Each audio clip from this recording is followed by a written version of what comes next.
안녕하십니까.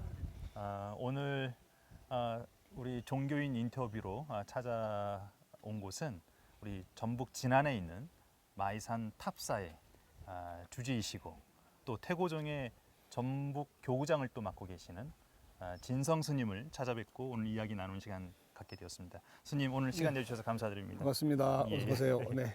스님 제가 오늘 아마 제 기억으로는 중학교 때 이후로 처음 온 것 같은데 네. 야, 다시 우리 탑사에 와 보니까 감탄이 저절로 막 나옵니다. 네. 이 어마어마한 정성의 터전을 보니까 많은 불자분들께서 이 자리를 찾아오셔서 기도도 하고 네. 또 뭐 불자는 아니더라도 많은 관광객들이 이곳을 찾아올 수밖에 없는 네. 그러한 외적인 환경권이 되어 있는 것 같은데 네, 맞습니다. 오늘 우리 종교인 인터뷰에서 우리 진성스님을 찾아뵙는 많은 분들을 위해서 네. 마이산 탑사에 대해서 네. 한번 소개를 해주시고 간단한 네. 또 소개하실 수 있는 네. 이야기가 있으면 좀 네. 전해주시면 감사하겠습니다. 여기 들어오시면서 유약감을 느끼셨죠? 예, 네. 절벽이 아주 유약감을 주는 기도 하고요. 맞습니다. 그래서 이곳을 신비의령산 마이산이라고 합니다. 예, 이 마이산은 말 그대로 물 속에서 흙, 자갈, 모래 등이 윤기 형성하면서 솟아나서 1억 년 동안 타폰 현상에 의해서 돌들이 빠져서 쌓여 있는 곳이 바로 이 탑사의 자리입니다. 이 마이산은 두 부부가 하늘로 등천하다가 그대로 돌이 돼서 굳었다는 산이기도 합니다. 그 전설처럼 이 마이산은 음양으로 나누어서 암마이산, 순마이산 이렇게 불리고 있습니다. 그 해발 687m로 이렇게 되고 있는데 이것은 남쪽의 고원지대라고 보시면 됩니다. 이 산을 보고 신라시대 때는 서다산, 고려시대 때는 또 용출산, 그 이후에 이성계는 이 산을 보고 속금산이라 명령을 했죠. 그러다가 이방원께서 임금이 등극하고 나서 속금산이라는 이름을 부르지 말고 말맞자 귀자 써서 마이산이라 불러라 해서 지금 현재 마이산으로 부르게 됩니다. 그것은 이성계는 이 속금산에서 한양으로 쏘아 올리는 기운을 막아주기 위해서 금을 묶어 놓았기 때문에 속금산이었습니다.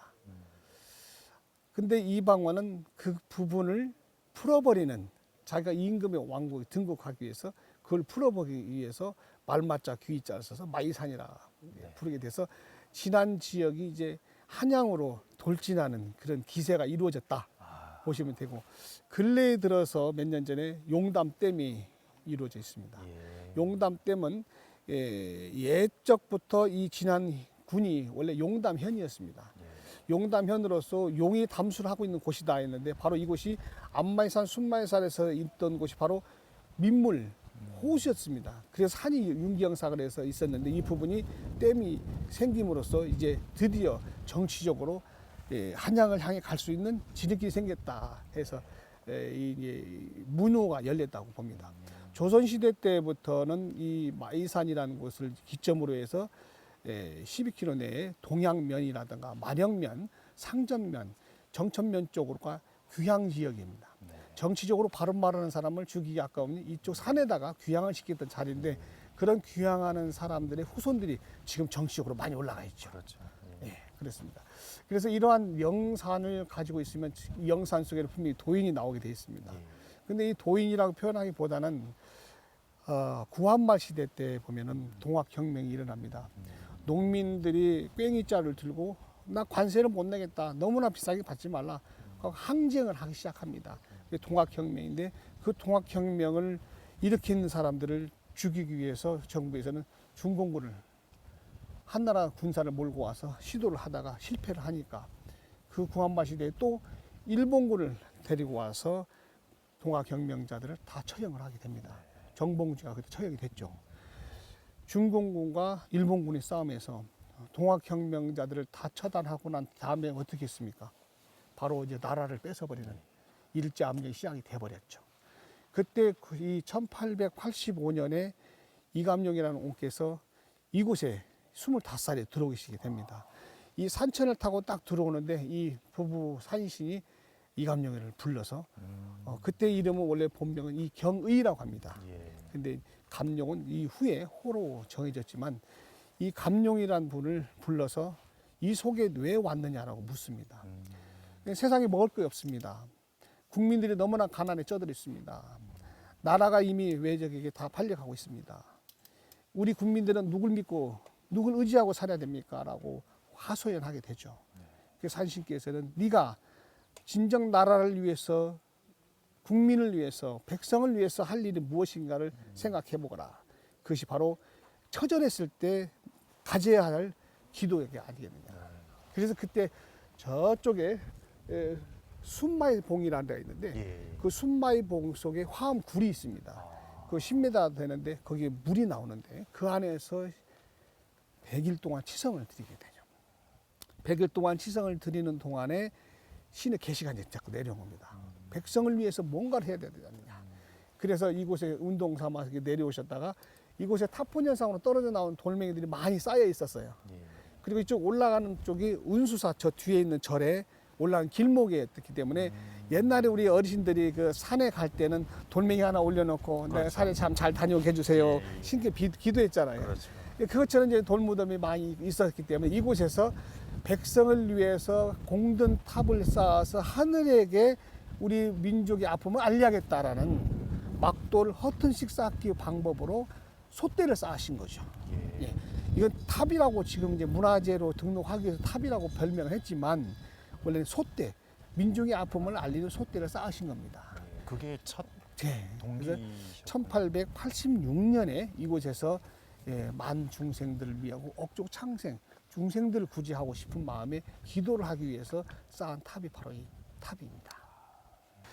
스님께서 말씀해 주신 그런 배경, 우리 네. 탑사에 대한 내용을 들어봤는데 네. 참 아무리 그래도 최초로 그래도 우리 이감룡 그 처사님께서 네. 이러한 정성의 털을 어떻게 닦으실 수 있었을까? 네. 그것을 생각을 하면은 네. 정말 이거는 인간적으로는 상상이 잘 안 됩니다. 네. 그때부터 시작이 되어져서 우리 스님께서는 4대에 걸쳐서 네. 이렇게 불사를 이어나가시고 그리고 이 탑사를 지키고 계십니다. 네. 그 어떻게 보면 가문의 내용 네. 또 우리 진성 스님께서 네. 그 대를 이어서 또 이 네. 길을 수행의 길을 걸어가시게 되는 배경에 있어서 네. 어려움이 많이 있으셨을 것 같아요. 네. 혹시 그 내용들 혹시 네. 해주실 말씀 있으시면 좀 전해주시면 좋겠습니다. 저는 이 탑사에서 태어나서 지금까지 자라오면서 한 번도 밖에서 뭔 일을 해봐야 되겠다 생각을 해본 적이 없습니다. 그 저는 이름이 제동이라고 합니다. 예. 본명이 예. 재상제자의 부리동자입니다. 그러시군요. 재상제자. 재상제자라는 것은 조상을 모셔야 된다는 의미로 표현하고 그렇죠. 부리동자는 말 그대로 이 금과 만인들과 함께 해야 된다는 이름이 제 이름이 속명입니다. 그래 어릴 때부터 저는 꼭 유학을 가지 못하고 이 시골에서 학교를 다니고 했는데 어려움은 없었습니다. 저 단순하게 저희 아버님이 폐암 말기 사형 선고를 받아서 머리를 깎게 된 동기입니다. 왜 깎았느냐? 집안 대업을 이어가게 되기 때문에. 그런데 불과 2년밖에 안 됐는데 아버님은 폐암 다 나와서 오셔버렸어요. 아, 이게 바로 기도 원리가 아니겠느냐. 또 이감룡이라는 그 할아버지께서 만인들을 위해서 이런 탑을 쌓아서 어느 한편의 종교에 치우치지 않고 유교 불교를 선주장하시면서 음과 양의 이치와 팔진도법으로 백성들을 위해서 이 탑을 쌓았기 때문에 후대를 잘 이어서 이 도량을 지켜야 되지 않겠느냐. 그런 마음으로 이제 출가를 하게 됐고 지금까지도 한 번도 후회해 본 적이 없습니다. 열심히 지금 탑을 잘 보수하고 예. 또 이 탑을 많이 오는 사람들에게 탑사에 대해서 의미를 설명해주고 예. 또 만인들이 이곳에서 자기 반성을 해서 앞으로 세상을 살아가는데 공든탑을 쌓듯이 세상을 살아갈 수 있도록 인도해주고 있습니다. 그 여기서 나오는 이 이익 창출은 사회 환원을 목적을 두고 또 하고 있습니다. 예. 그러다 보니까 제 삶이 이곳의 삶이 너무 행복합니다. 그래서 이곳이 바로 천당이고 예. 이곳이 바로 가장 행복한 삶이 아니겠느냐 그런 생각을 하고 살고 있습니다. 스님 그 우리 이감룡 처사님의 이 정성의 그 내용을 저는 네. 참 생각을 많이 하게 되는데 네, 이러한 정성을 한 개인이 시작을 해서 이렇게까지 하게 되었던 그 배경에는 아까도 말씀해 주셨지만 네. 나라를 위하고 중생을 네, 위한 네, 마음이 네. 있으셨는데 아무리 그래도 사실 이해는 잘 되지 않습니다. 네, 저희 어렸을 때 왜 우리는 산속에 삽니까라고 반문한 적이 있습니다. 철이 없을 때 학교를 12km를 넘어서 다녀야 될 때마다 왜 도시에 못 삽니까? 이감용 할아버지께서는 이곳에 들어오셨을 때는 구한말 시대로서 너무나 나라가 어려운 상황이었습니다.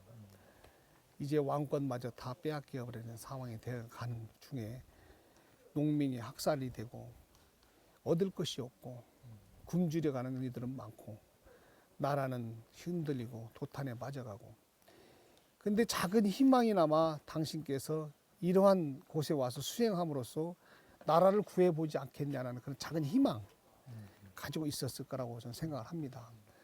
25세 때면 젊은 나이에 정말 혈기왕성한 나이에 군졸로 가서 군무도 해보셨던 할아버지께서 그 모든 걸 다 버리고 이곳에 온 것은 목적은 하나입니다. 나라가 어려워질 때 백성을 지키고자 할 때 내가 직접 총칼은 들지 않았어도 평화의 기도와 사랑의 기도를 당신이 하늘에게 드림으로써 그게 감흥이 인간에게 전달되지 않겠느냐 그 마음으로 이곳에 들어오셨다고 저희 할아버지 때부터 들어왔습니다. 유교, 불교, 도교를 주장하시면서 만인들이 이곳에는 손을 잡고 화합의 장을 만들어야 된다. 그러면서 탑을 쌓으신 것이 바로 음과 양으로 돌을 올리는 그 부분이 바로 이 탑을 보시게 되면 음돌, 양돌, 음돌, 양돌. 음과 양만 있으면 또 되지 않아요. 거기에는 꼭 조그마한 쇳돌들이 받쳐 있어야 돼요. 그러네요. 이런 것처럼 우리 인생의 삶이 흔들거릴 때마다 작은 쇳돌이 얼마나 소중한가를 알게 해줄 수 있는 저런 쇳돌들이 탑을 버티게 하고 있고 흔들거려도 넘어지지 않게 있다. 인간은 항상 흔들리고 항상 괴로워합니다. 근데 그러한 것도 이 탑에 그대로 담아져 있다고 보죠. 그래서 많은 돌들을 동그랗게 쌓아서 안으로 기울여 놓고 자갈을 채워서 그 안에 항아리에다가 나라를 세우고 백성의 쌀을 채워서 나라를 만들어서 이 탑을 만드신 거죠. 그 백성의 마음을 하나로 뭉쳐서 음과 양과 양이치로 하늘에 올리는 이러한 솥대를 쌓으신 것이 바로 그러한 나라의 기운을 살리고자 하는 간절한 작은 소망이 이 이감용 할아버님한테 있었다는 것으로 저는 생각을 합니다. 또 저희 부모님이나 저희 어르신들에게 그렇게 또 들어왔고 또 그렇게 또 살아가고 있는 것이죠. 사실 거창한 어떤 말씀이나 그게 아니어도 그렇죠. 이 탑 안에 모든 가르침이 다 있는 것 그렇습니다. 같습니다. 스님의 맞아요. 말씀을 들어보니까 이 돌멩이가 작아 보이더라도 예. 무겁고 손을 다치게 한 아주 원인이죠. 그렇지만 이 작은 돌멩이가 하나하나 뭉쳐서 이런 아름다운 도장을 만들듯이 세상은 아름답게 서로 공존해서 살면서 서로 상생하고 살고 있는 이러한 세상을 보여주기 때문에 이 인간의 세상을 탑을 그대로 만들어 주신 거죠. 그래서 태어나는 일광탑, 사람이 일광탑. 네. 예. 그다음에 이쪽 가운데 있는 것은 약사탑인데 약사탑. 오른쪽으로 기울어 있어요. 예, 그러네요. 예, 그것은 기운이 밀어내기 때문에 기울어져 탑입니다만 사람이 인간이 태어나서 살아가는 동안에 병고에 시달리는 것이 정신적인 병, 육체적인 병이 많습니다. 네. 그러한 병고를 치유하는 약사탑으로 그 다음 해에 조금 큰 탑이 하나 있는데 그 월광탑. 월광탑. 해가 집니다. 사람은 생로병사를 그대로 말씀해 놓으신 거죠. 그리고 이런 시작과 끝이 시작과 끝이 있는 것이고 이 주변에 이감용 할아버님의 이 동상의 뒤로 있는 예. 당신이 거처했던 배웅전 거기다가 미륵부처 돌부처를 깎아서 미륵사상을 또 가까이 하셨고 또 그 뒤에 보면은 웅장한 천지의 탑이 있습니다. 예. 인간의 세계 중에서 천지의 보호를 받고 있고 인간들은 바로 천지 속에서 살고 있구나. 너희들이 소원을 천지를 통해서 하늘에게 빌어라 그 뜻입니다. 그 천지탑을 이용을 해서 하늘에게 솥대를 올리셨고 그 앞에 5개 있는 탑이 오행탑입니다. 오행탑. 목화 수금토. 예. 사람은 태어나면 목화 수금토로 태어나서 목화 수금토로 자연으로 다시 돌아간다고 합니다. 그래서 그 오방탑을 이용해서 바로 밑으로 인간 세계로 내려오고 있고 그 오방탑 주변에 일자로 서 있는 것이 33개의 탑이 있습니다. 33천의 세계를 뜻합니다. 하늘의 33천의 세계를 중생들을 다 지켜보고 있고 끌어당기고 있고 내려다 주고 있고 그렇습니다. 그래서 이곳은 바로 이감룡 처사가 목적을 세웠던 중생들의 억조의 창생들을 구제하기 위해서 바로 이 탑을 쌓은 것이 바로 그 의미라고 생각합니다. 제가 듣기로는 스님께서는 고등학교 때 네. 클라리넷 음악을 또 전공하셨다고 들었습니다.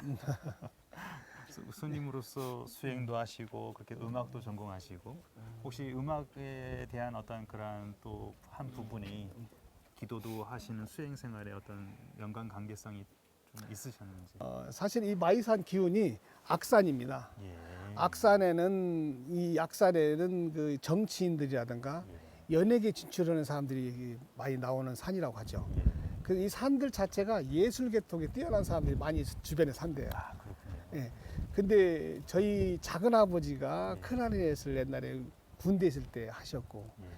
이제 저도 이제 그 고등학교 들어갈 때 이제 그 밴드부에 들어가서 이제 클라리넷을 했었어요. 예. 그래서 이제 대학교 들어가기 전에 손가락 다치기 전에는 이제 클라리넷을 이제 전공을 해서 열심히 했죠.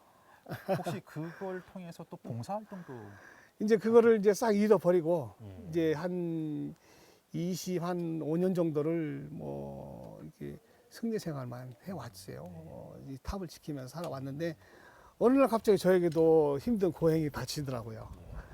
이 성직자나 많은 사람들한테는 보기에는 참 깨끗해 보이고 청렴해 보이고 아무 걱정도 없이 잘 살 거라 생각하지만 그거 아닙니다.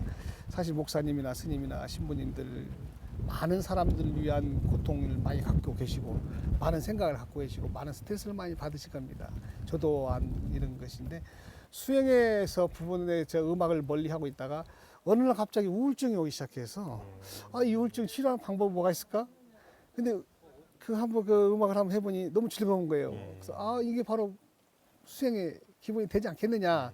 그래서 이제 음악을 취미로 한 지가 이제 7년 됐습니다. 그래서 그 음악을 하다 보니까 내 마음의 치유가 되고 또 그걸로 인해서 많은 사람들이 또 가르쳐도 주고 가르쳐 주다 보면 또 그게 단체가 형성이 되다 보니까 맞습니다. 그 음악을 통해서 남들에게 또 봉사를 할 수 있는 기회가 주어지더라고요.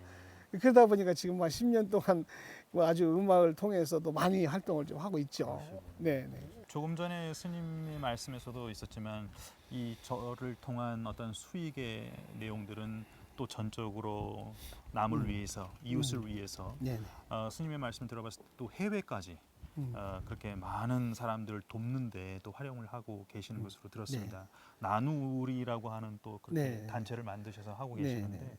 스님 저는 우리 종교인들에게 정말 필요한 것이 바로 그런 실천이라고 생각합니다. 네, 맞습니다. 어떻게 하면 뭐 기도하는 것으로 끝나는 게 아니라 네, 네. 기도하고 정성 들이는 것을 외적으로 누군가를 위해서 그렇게 실천할 것인가. 네. 스님께서는 그런 실천의 장을 제대로 펼치고 계신 것 같은데 많이 부족하지만 열심히 하고 있습니다.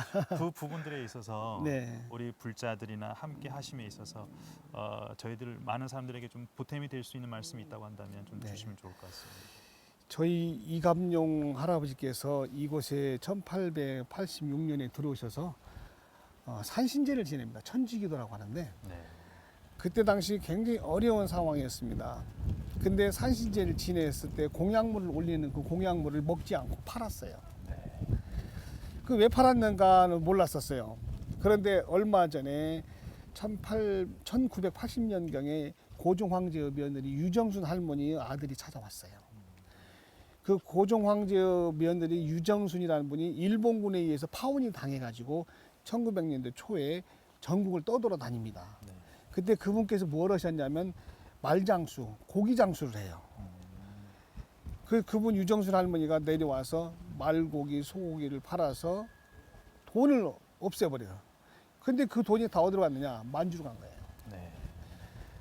그 이감룡 할아버지가 이곳에서 산신제를 지낼 때 공약물을 배불리 먹어야 되는데 불구하고 다 신도들도 굶겨서 그걸 신도들이 갖고 나가서 팔아가지고 유정순 할머니한테 전달을 되면 유정순 할머니는 그 만주로 보내는 독립 자금으로 다 보내시고 바로 이곳이 그 이감룡 할아버님께서 산신제를 모신 공약물을 헛되이 쓰지 않았다는 거죠.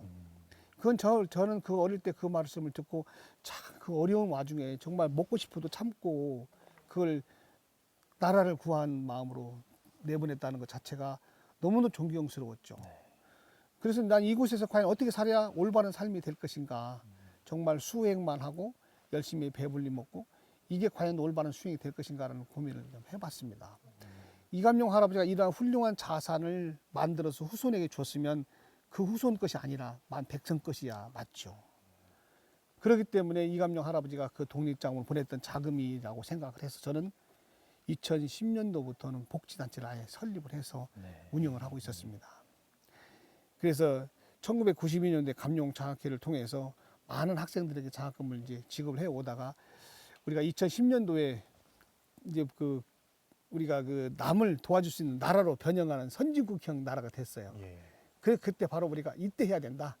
나누우리라고 이렇게 봉사한테 우리 스님들 33명이 모여가지고 예. 조직을 했어요. 그래서 또 33이 네, 뭐 그런 의미로 해서 예. 33명이 모여서 100만 원씩을 내놓아가지고 그 돈을 가지고 해외 구활동 시작하자. 그 2011년도에 이제 라오스에도 학교를 짓는 것부터 시작해서 캄보디아, 베트남 쭉 동남아 쪽으로 우리가 은혜를 받았기 때문에 은혜를 다시 줘야 된다는 마음으로 시작을 해외 구호 사업을 시작한 거죠. 저는 그럴 때마다 그 나라에 가서 아이들한테 이렇게 얘기합니다. 너희 할아버지, 너희 아버지가 우리가 못 살 때 우리한테 보내준 알랑미 쌀이 우리 국민이 배부르고 우리 국민이 이렇게 선진국이 될 수 있도록 도와준 것이 바로 너희 할아버지다. 그런 고마움을 난 너희들에게 갚아주기 위해서 너희들에게 깨끗한 물을 주고 싶어서 온 것이다라고 얘기를 합니다. 그리고 과거의 잘못 다 따지지 않고 그런 고마움을 전달하니까 그 아이들이 장차 커서 우리나라를 위해서 또 뭔가를 도와줄 수 있지 않겠느냐. 그런 마음으로 이제 해외구호 활동을 시작하게 된 것이고, 뭐 국내구호 사업도 물론 이감용 할아버지가 해왔던 것처럼 많은 공약물을 그대로 백성한테 나눠줄 수 있도록 백미 나눔, 뭐 동전을 모아가지고 장학금 나눔이라든가 전국을 다니면서 여러 가지 복지 사업을 하고 있습니다. 말 그대로 부처님이 자비인 것 같습니다. 네, 뭐 우리 부처님의 자비심을 만인들에게 나누어 줄 때 또 그런 것을 자꾸 조금씩 계속 지속적으로 실천할 때 바로 우리 나라가 또 아름답게 되지 않겠느냐 그 생각을 하고 지금도 쉬지 않고 열심히 하고 아이고. 있습니다. 참 감사드리고요. 그 활동은 앞으로도 더 많은 발전을 좀 이어나갔으면 좋겠습니다. 네, 이제 그러려고 합니다. 사실 네. 코로나 때문에 해외에는 못 나가셨을 네, 것 같은데 이제는 코로나도 많이 풀리고 네, 네, 더 활발하게 또 네, 네. 활동을 해 나가시길 좀 네. 제가 기원하겠습니다. 네, 네. 더 열심히 하도록 하겠습니다. 네. 선생님 이제 곧 부처님 오신 날이 다가옵니다. 네.